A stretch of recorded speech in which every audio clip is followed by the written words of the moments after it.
Praise Lord, praise Lord, praise Lord. Hallelujah, hallelujah, hallelujah. सबको जय मसीह की। जय मसीह की। परमेश्वर, हमारा परमेश्वर जो सबका परमेश्वर है, वो अपने हर एक बेटे बेटी को तंदुरुस्त देखना चाहता है। आमीन, हालेलुया। आज के सुसमाचार के लिए परमेश्वर की बेटी प्रार्थना करेगी। सबको जय मसीह की।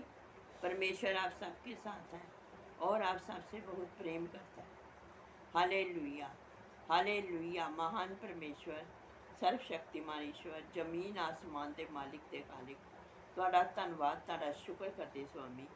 ਅੱਜ ਦੇ ਸੁੰਦਰ ਦਿਨ ਲਈ, ਸੁੰਦਰ ਸਮੇਂ ਲਈ, ਸੁੰਦਰ ਸੁਬਾਹ ਲਈ ਪਿਤਾ ਜੀ, ਜੋ ਸਾਡੀਆਂ ਜ਼ਿੰਦਗੀਆਂ 'ਚ ਬਖਸ਼ੀ ਪ੍ਰਭੂ, ਖੁਸ਼ੀਆਂ ਤੇ ਆਨੰਦ ਦਾ ਦਿਨ ਬਖਸ਼ਿਆ, ਤੰਦਰੁਸਤੀ ਦਿੱਤੀ ਪਿਤਾ ਜੀ, ਔਰ ਆਪਣੇ ਕਦਮਾਂ 'ਚ ਬੈਠਣ ਲਈ ਆਪਣਾ ਫਜ਼ਲ ਬਖਸ਼ਿਆ ਪ੍ਰਭੂ। ਇਹ ਸਭ ਤੁਹਾਡੀ ਦਇਆ, ਤੁਹਾਡੀ ਕਿਰਪਾ ਮੇਰੇ ਪਿਤਾ ਪਰਮੇਸ਼ਵਰ, ਔਰ ਤੁਹਾਡੀ ਬੇਟੀ ਹਿਰਦੇ ਤੋਂ ਤੁਹਾਡਾ ਧੰਨਵਾਦ, ਤੁਹਾਡਾ ਸ਼ੁਕਰ ਕਰਦੀ ਹਾਂ। ਸੱਚਮੁੱਚ ਖੁਦਾ ਜੋ ਸੇਵਾ ਬਖਸ਼ੀ ਪ੍ਰਭੂ, ਹਰ ਰੋਜ਼ ਵਚਨ ਦਿੰਦੇ ਆ, ਪ੍ਰਚਾਰ ਕਰਨਾ, ਉਸ ਲਈ ਵੀ ਤੁਹਾਡਾ ਧੰਨਵਾਦ, ਤੁਹਾਡਾ ਸ਼ੁਕਰ ਕਰਦੇ ਹਾਂ। ਬੇਨਤੀ ਕਰਦੀ ਪਿਤਾ ਜੀ, ਹੁਣ ਤੁਸੀਂ ਆਪਣੇ ਵਚਨ ਦੇ ਅਨੁਸਾਰ ਸਾਡੇ ਵਿਚਕਾਰ ਆਓ ਔਰ ਵਚਨ ਪੜ੍ਹਨੇ 'ਚ, ਪ੍ਰਚਾਰ ਕਰਨੇ 'ਚ ਸਾਡਾ ਮੂੰਹ ਬਣ ਕੇ ਬੋਲੋ ਪਿਤਾ ਜੀ, ਤਾਂ ਕਿ ਤੁਹਾਡਾ ਦਿੱਤਾ ਵਚਨ ਤੁਹਾਡੀ ਇੱਛਾ ਦੇ ਮੁਤਾਬਿਕ ਮੇਰੇ ਪਿਤਾ ਪਰਮੇਸ਼ਵਰ ਦੁਨੀਆ ਦੀ ਸ਼ੋਰ ਤੱਕ ਪਹੁੰਚੇ। ਤੁਹਾਡਾ ਧੰਨਵਾਦ, ਤੁਹਾਡਾ ਸ਼ੁਕਰ ਕਰਦੇ ਹਾਂ ਪ੍ਰਾਰਥਨਾ ਸੁਣਨ ਲਈ। प्रार्थना प्रभु जीसस के समर्थित पवित्र नाम में मांग लेंगे, आमीन, आमीन।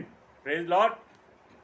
इस बात को आप सोचिए, परमेश्वर चाहता है आप तंदुरुस्त हो जाएं और उसका गुणगान करें, उसकी महिमा करें, उसकी वडियाई करें और उसके गुणों का अनुवाद करें।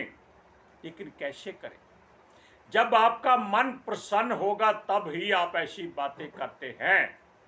लेकिन पौलुस कहता है कि जब आप मुश्किल में हो तब आप उसकी महिमा और गुण अनुवाद करें, तब वो ज्यादा प्रसन्न होता है।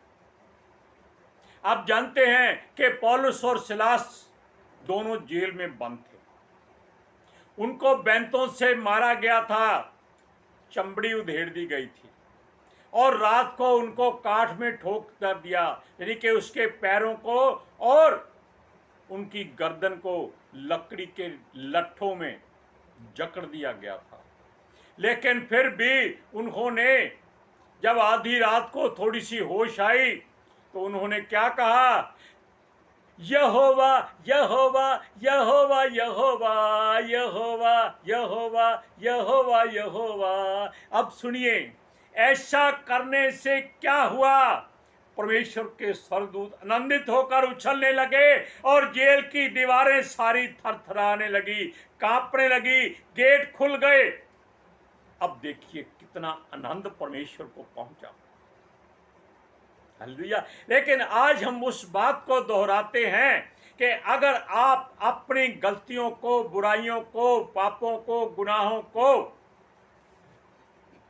परमेश्वर के आगे रख दें कि परमेश्वर इनको जला के खाक कर दे, ताकि तेरे बच्चे तेरे सामने बैठकर तेरा गुणनुवाद करें, तेरी महिमा करें, तेरी वडियाई करें। हालेलुया। और ऊंचे बोल से, चाहे कितने दुखी क्यों ना हो, प्रसन्न होकर तेरी महिमा करें। हालेलुया। देखिए, छोटी छोटी बातें परमेश्वर कितनी पसंद करता है, इस बात से आप जान लीजिएगा। सुनिए, यदि मनुष्य अपने अपराधों को कबूल करे और उस बुराई को छोड़कर खुदावंद खुदा के सामने नया जीवन शुरू करे, तो परमेश्वर कभी इनकार नहीं करता। हालेलुया। तब परमेश्वर भी उसकी तरफ बढ़ जाता है। वचन कहता है आप 1 कदम बढ़ाइए, परमेश्वर 10 कदम बढ़ाता है। आप उसकी ओर मुंह कीजिए, परमेश्वर आपकी ओर अपना अभिषेक भर देता है। हालेलुया। सुनिए, क्योंकि वो आपके मुख से निकले वचन के अनुसार आपको छुटकारा देता है। आपके मुख से जो निकलेगा वो उसको सुनता है, क्योंकि वचन में आपने बहुत बार सुना है कि वचन आपके मुंह में है, आपकी जुबान पर है। आमीन, हालेलुया, प्रेज लॉर्ड। इसलिए अगर आप परमेश्वर से कुछ भी मांगते हैं तो संसार की कोई वस्तु मत मांगिए, क्योंकि ये परमेश्वर ने पहले ही आपकी जरूरतों को पूरा करने के लिए आपके नाम सब कुछ किया हुआ है। वो भी कहां से? आदम के युग से। हालेलुया। अब सुनिए, यदि हम सच्चे मन, सारी शक्ति और हृदय की गहराई से प्रार्थना करते हैं, ये प्रार्थना कब होती है? जब हम संसार से मुंह मोड़ लेते हैं, हर बात को अनसुना कर देते हैं। चाहे आपकी पत्नी आपको पुकारे, अरे सब्जी जल गई है उठो, दूध उबलने वाला है उठो, बरसात आ गई है बाहर कपड़े भीगने वाले हैं उठो, सब कुछ छोड़ दो उस बात को, उधर ध्यान ही मत दो। क्यों? दूध दोबारा आ जाएगा, सब्जी दोबारा आ जाएगी, कपड़े सूख जाएंगे, चिंता नहीं। लेकिन अगर परमेश्वर आकर वापस चला गया तो वो वापस नहीं आएगा।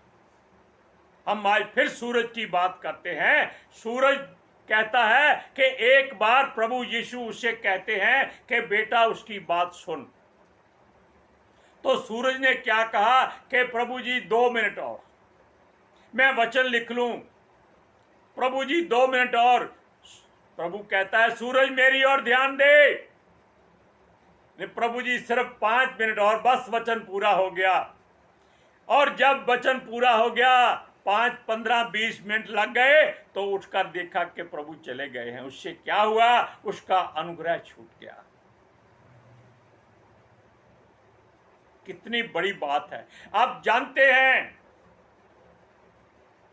कि परमेश्वर के पितर आत्मा जी आपको हर बार, हर काम में, हर समय में चेतावनी देते हैं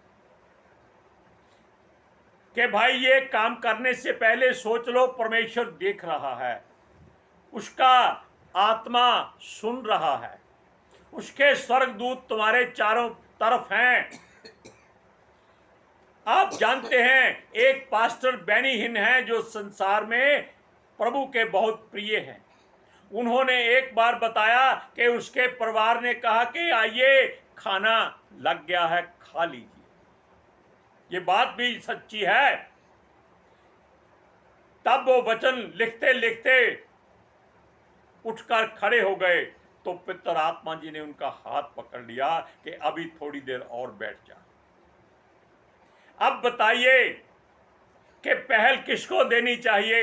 अगर उसने, यानी कि बेनी हिन जी ने पितर आत्मा जी से पूछा होता कि हे प्रभु, क्या मैं जाऊं, क्या मैं अपने परिवार की बात सुनूं या ना सुनूं, तब पितर आत्मा जी जो कहते वो सुनता तो उनका अभिषेक और गहरा हो जाता।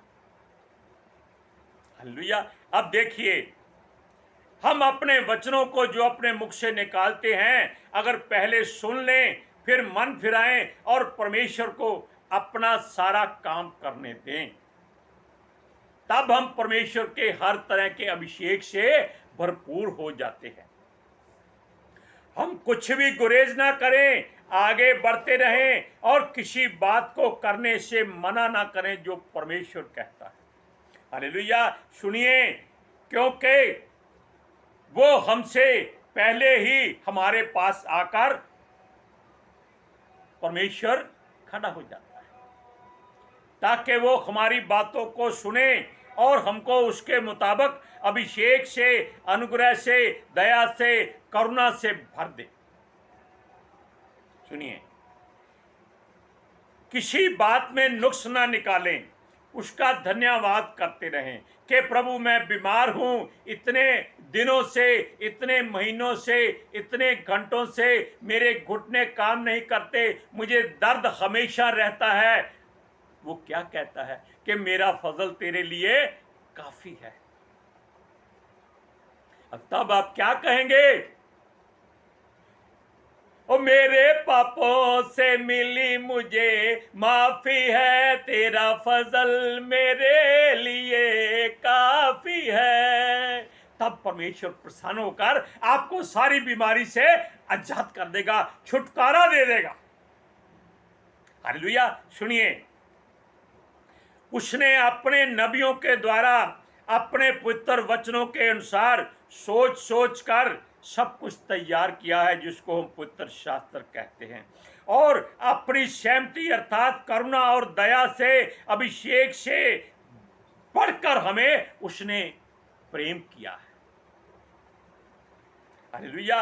अब देखिए, क्योंकि वो दयालु है, अनुग्रह करने वाला है, विलंब से क्रोध करने वाला है और करुणामय परमेश्वर है। वो दुख देकर पछताने हारा प्रभु है हमारा। वो कहता है अपराधों को अनसुना अनदेखा करो, ताकि प्रभु उनको साफ कर दे, शुद्ध कर दे। हालेलुया। सुनिए, वो कहता है वचन में परमेश्वर का दास कि हे प्रभु, मेरे पापों गुनाहों को क्षमा कर दे, अपनी करुणा के अनुसार मुझे ऐसे धो कि मैं साफ और शुद्ध हो जाऊं। हालेलुया। अब आपको वचन पढ़कर सुनाते हैं, भजन संहिता 51 का 1 से 3 आयत।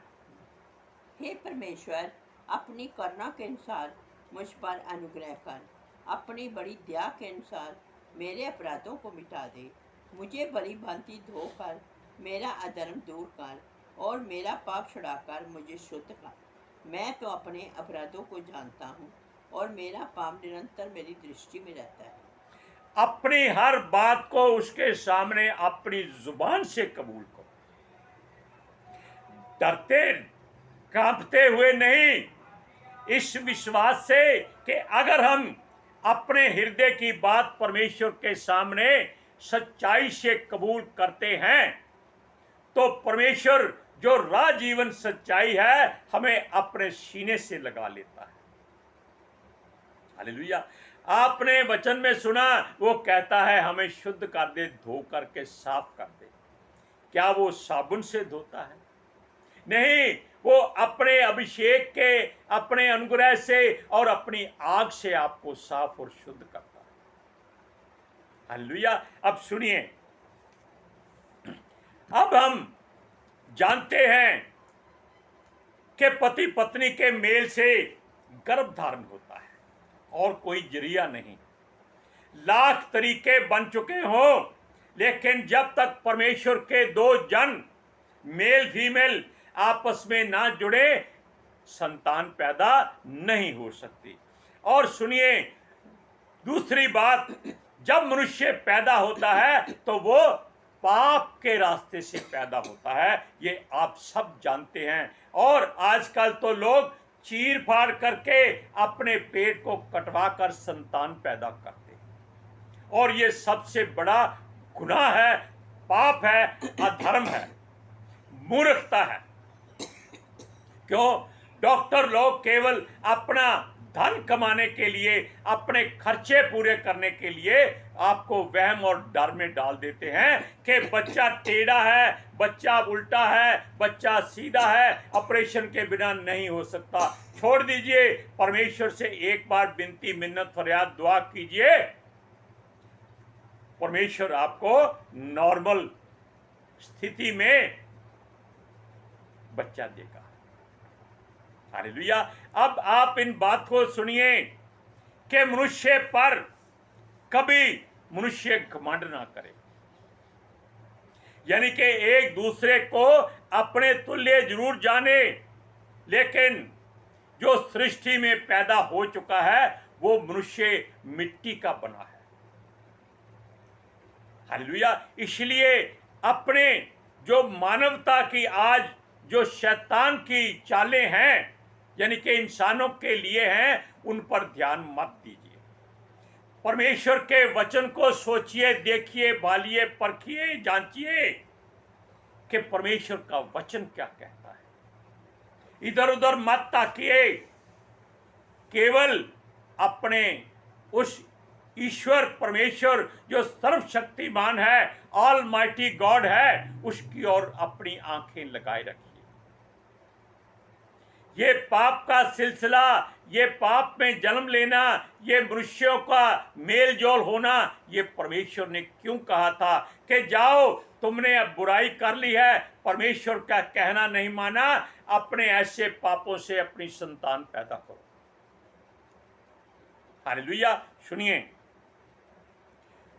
ये जो संसार का सरदार है, ये मनुष्य को अपनी चाल से गुमराह करने की कोशिश करता है, इसकी ओर ध्यान मत दीजिए, इससे मत डरिए, ये आपका कुछ नहीं बिगाड़ सकता, बल्कि अपनी सारी सच्चाई परमेश्वर के सामने अपना हृदय खोल कर रख दीजिए। चाहे बुराई हो चाहे अच्छाई हो, परमेश्वर के सामने उंडेल दीजिए, जैसे कोई परमेश्वर के सामने अर्क उंडेलता है। आप जान लीजिए कि परमेश्वर की युक्ति को जो पहचान लेते हैं, वो अपने हृदयों की बातों को परमेश्वर के सामने अपनी जुबान से कुशलता से पेश करते हैं। हालेलुया। और परमेश्वर उस बात को जानता है। उनसे कहिए कि तू हमारे हृदय गुर्दे की हर बात को जानता है, तू हमारे मन में ज्ञान सिखा, क्योंकि मन की बात शैतान नहीं जान सकता। आप वचन को पढ़िए, 51 अध्याय उसका 5 और 6 वचन। देख, मैं अधर्म के साथ उत्पन्न हुआ और पाप के साथ अपनी माता के गर्भ में पड़ा। देख, तू हृदय की सच्चाई से प्रसन्न होता है और मेरे मन में ही ज्ञान सिखाएगा। मन ही में, और मेरे मन में ही ज्ञान सिखाएगा। आमीन। क्योंकि परमेश्वर का वचन बदल जाता है जब हम उसकी ओर ध्यान नहीं देते। सुनिए, ये सच्चाई हम परमेश्वर से शिक्षा के रूप में मांगते हैं। हालेलुया। और हमारा उद्धारकर्ता जो हमारे लिए हमारा परमेश्वर हमारा पिता है, वो हमें अपने सामने खड़ा होने के लायक बना देता है। हालेलुया। हम उसके लिए दूसरों के लिए एक मिसाल बन जाते हैं, क्योंकि हम अगर खुद उस पर चलते हैं तब ही हम दूसरों को सिखाने के लायक हो जाते हैं। अब सुनिए, तब हम उससे विनती करते हैं जब हमारे पाप हमारी बुराइयां हमारी निगाहों में उस खुदा के सामने बताई गई हैं। अगर परमेश्वर चाहे तो उनको धो सकता है, शुद्ध कर सकता है, साफ कर सकता है और हमें वो पवित्र कर सकता है। ये विनती आप उससे ऐसे करें कि हे प्रभु हमको धो। किससे? एक हाई सोप साबुन इंग्लिश में कहते हैं, जूफे से, जिसको इंग्लिश में हाई सोप कहते हैं, उससे धो। वो कोई साबुन नहीं होता, वो परमेश्वर की आग होती है। आप जानते हैं कि जब यीशु मसीह से एलिया और मूसा मिलने आए तब उसका वस्त्र ऐसा सफेद हो गया। वचन में लिखा है कि कोई संसार का धोबी ऐसा सफेद और उजला वस्त्र नहीं कर सकता, चाहे कितना भी क्यों ना साबुन से धो ले। लेकिन जब परमेश्वर साबुन लगाता है, रगड़ रगड़ कर आपको साफ करता है, आपकी सारी बुराई चाहे भीतर हो चाहे बाहर हो निकल जाती है। उससे कहें हमें धो और हम हिम की तरह सफेद बनेंगे, यानी कि इतने उजले हो जाएंगे, इतने सुंदर हो जाएंगे कि लोग देखेंगे कि ये प्रभु के बेटे बेटियां हैं। इनके चेहरों पर परमेश्वर का अभिषेक झलकता है।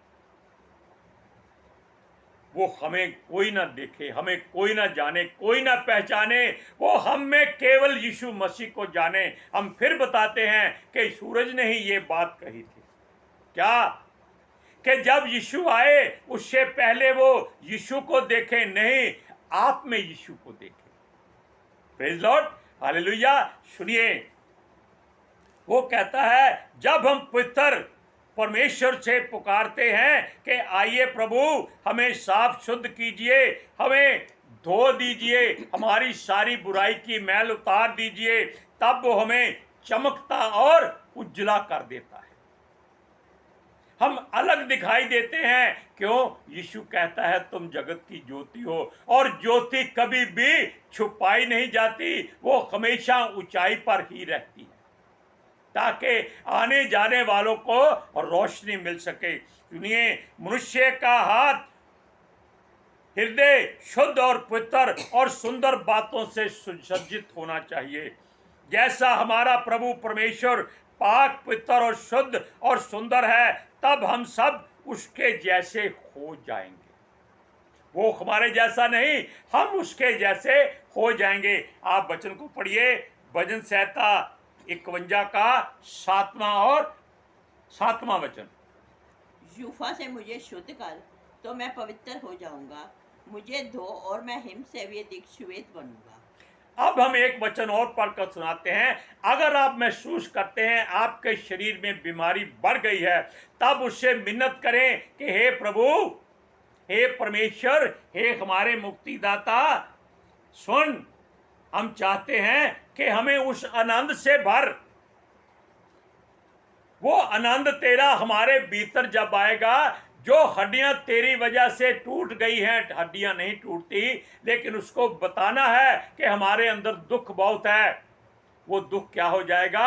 साफ हो जाएगा। ऐसे आनंद से भर देगा वो। आप वचन को पढ़िए, 8वां वचन। मुझे हर्ष और आनंद से आनंद की बात। मुझे हर्ष और आनंद की बातें सुना, जिससे हड्डियां तूने जो तोड़ डाली हैं वह मगन हो जाए। मैं तो क्या कि वचन पूरा पढ़ा करो। सुनिए, मुझे हर्ष और आनंद की बातें सुना, जिससे जो हड्डियां जो नहीं, जो हड्डियां तूने तोड़ डाली हैं वह मगन हो जाएं। क्यों हो जाएं? ताकि परमेश्वर उनमें आकर वास करे। अब आप इस बातों को जांच लीजिए कि आप अगर ऐसी प्रार्थना परमेश्वर के आगे करते हैं, तो उसके स्वर्गदूत आपके आसपास खड़े हो जाते हैं कि परमेश्वर ने जो भेजा है वो भेंट वो आपको दे दी जाए। आज के सुसमाचार के लिए परमेश्वर की बेटी प्रार्थना करेगी। Hallelujah. Thank you Jesus, thank you Lord, thank you पितर आत्मा जी। ਤੁਹਾਡਾ ਧੰਨਵਾਦ, ਤੁਹਾਡਾ ਸ਼ੁਕਰ ਕਰਦੇ ਸੁਆਮੀ, ਸਾਡੇ ਵਿਚਕਾਰ ਆਉਣ ਲਈ, ਵਚਨ ਪੜ੍ਹਨੇ 'ਚ, ਪ੍ਰਚਾਰ ਕਰਨੇ, ਸਾਡਾ ਮੂੰਹ ਬਣ ਕੇ ਬੋਲਣ ਲਈ ਪਿਤਾ ਜੀ। ਤੁਹਾਡੀ ਬੇਟੀ ਹਿਰਦੇ ਤੋਂ ਤੁਹਾਡਾ ਧੰਨਵਾਦ, ਤੁਹਾਡਾ ਸ਼ੁਕਰ ਕਰਦੀ ਸੁਆਮੀ। ਸੱਚਮੁੱਚ ਖੁਦਾ, ਤੁਹਾਡਾ ਦਿੱਤਾ ਵਚਨ ਤੁਹਾਡੀ ਇੱਛਾ ਦੇ ਮੁਤਾबिक ਮੇਰੇ ਪਿਤਾ ਪਰਮੇਸ਼ਵਰ ਦੁਨੀਆ ਦੀ ਸ਼ੋਰ ਤੱਕ ਪਹੁੰਚੇ, ਲੋਕ ਸੁਣਨ ਔਰ ਸੱਚਾਈ ਨੂੰ ਜਾਣਨ ਔਰ ਸੱਚਾਈ ਉਹਨਾਂ ਨੂੰ ਆਜ਼ਾਦ ਕਰੇ ਪਿਤਾ ਜੀ। ਮੈਂ ਤੁਹਾਡਾ ਧੰਨਵਾਦ, ਤੁਹਾਡਾ ਸ਼ੁਕਰ ਕਰਦੀ ਹਾਂ ਸੁਆਮੀ, ਔਰ ਤੁਹਾਡੇ ਬੱਚੇ ਹਮੇਸ਼ਾ ਤੁਹਾਡੀ ਸ਼ਾਂਤੀ ਔਰ ਤੁਹਾਡੇ ਅਨੁਗ੍ਰਹਿ ਵਿੱਚ ਬਣੇ ਰਹਿਣ। ਆਮੀਨ, आमीन। Praise Lord, hallelujah. सबको जय मसीह। जय मसीह की।